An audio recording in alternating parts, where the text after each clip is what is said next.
Welcome to AP today news. Vizianagaram జిల్లా కొత్తవలసలో పట్టాలు తప్పిన రాయగడ ప్యాసింజర్ సాయంత్రం సుమారు 7 గంటల సమయంలో కొత్తవలస రైల్వే స్టేషన్ సమీపంలో విశాఖ నుండి రాయగడ వెళ్తున్న ప్యాసింజర్ రైలు ఒక్కసారిగా పట్టాలు మారుతుండగా ముందు ఇంజిన్ పట్టాలు తప్పింది. అదృష్టవశాత్తు ట్రైన్ స్లోగా వెళుతుండగా ప్రయాణికులకు ఎటువంటి ప్రమాదం జరగకపోవడంతో ప్రయాణికులంతా ఒక్కసారిగా ఊపిరి పీల్చుకున్నారు.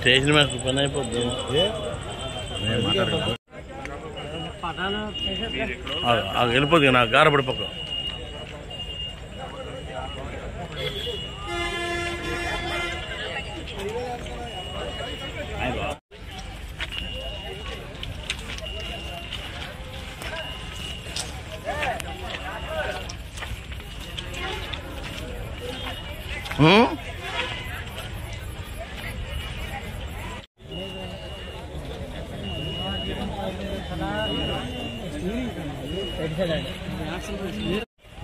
ఓల్డ్ కి ఫోర్త్ లైన్ డీబీకి లైన్ ఫిట్ రన్ అని చెప్పండి.